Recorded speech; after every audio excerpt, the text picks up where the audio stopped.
Another more traditional way of setting up scaled viewports in your AutoCAD Mechanical, in your Layout tab, is to utilize named views. Now, we have touched on these a little bit before already during this particular title, but what we're going to do, we're going to go through it again to recap and go into it in a little bit more detail. So, I need a named view now of my plan view. So I'm in my Model tab, like so.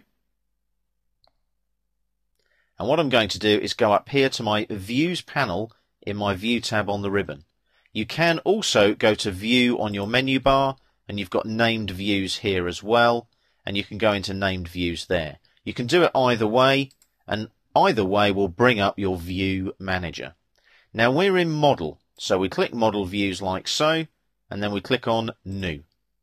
So our view name will be Plan, like so, and our view category will be Plate Details. Now I just click in there like that, and it's going to be Plate Details, like so. View type will be still. These are just standard still views. I then want to define that window. So I define the window around my plan view. You can be as accurate as you like. I always try and get a reasonably square shape around each view like that. So once you're happy with that, it's just a right click or enter to accept. Now, we can save a layer snapshot with that view. So what that means is all of those layers that are set up will stay switched on in that view every time you use it. Now the visual style is current, but obviously if you're working in 3D, you could utilize any of those. I'm just going to go with current for now. Background, I can have a solid, a gradient, image, sun and sky. I'm just going to go for default there. I click on OK now, and there's my plan view in my model views. So I select model views again, click on new, and the view name this time will be side. So that will be my side view. And again, I've got plate details in the list now, so I select views category there, plate details. Define the window like so. I pan upwards now. There's my side view. And again, it's just a click and a drag to get everything that you need for your side view. Right click or enter to confirm. And I'm just going to OK that now because everything has accepted the same settings as the plan view when I set it up. Now I'm just going to go with those two particular views right now. So I'll OK those now. So I've got a plan view and a side view. Now those are full size in my model. I'll just quickly do a zoom extents there while I'm on the View tab on the ribbon. And as you can see there now, they're all full size. If I now go to my Layout tab here, what I need to do is go to the Home tab, go to Mechanical Layer Manager, make sure I'm on the right layer. So what I'm looking for here is my Views layer, and it's AM Views, which is here.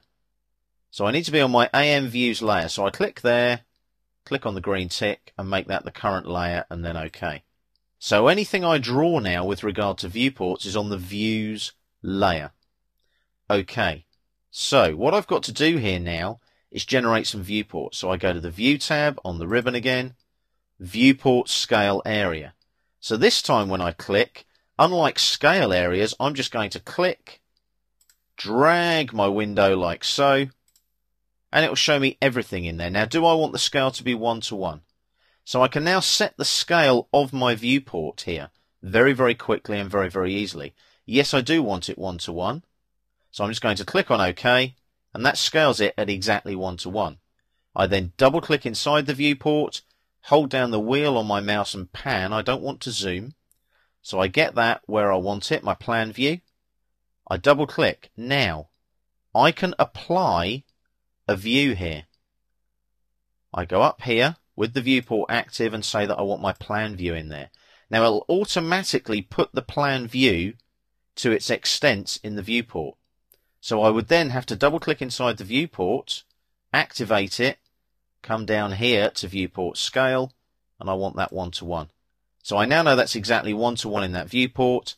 I pan, get the plan view where I want it in the viewport, double click, like so, and I then click on the edge of the viewport, which is now deactivated, click on the grips, and set the view up accordingly. So I'll just drag, click there, hit escape, there's my viewport. Slightly more traditional way of doing it, but it still works.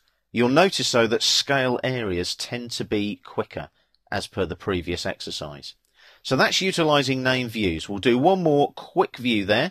So again, viewport scale area. I'll click and I'll drag like so. Set the scale there, 1:1. Don't need to do that. I'll just click on OK. What I do now, double click inside the viewport, find my side view here on the list. There's my side view there. Double click inside the viewport to activate it, like so. I've selected some objects there. I'll just quickly hit escape to deselect those. Change my scale here to 1:1 again. Just a pan, like so, to get it in the right place. Double click outside the viewport to deactivate. Click there, utilise your grips, click and drag, and there's my side view at 1:1. You can see the scale there is 1:1 on that viewport. If I select this viewport, it's also 1:1 there. So I'm utilising my viewport tools on the status bar with my pan and my zoom that way, instead of utilising scale areas.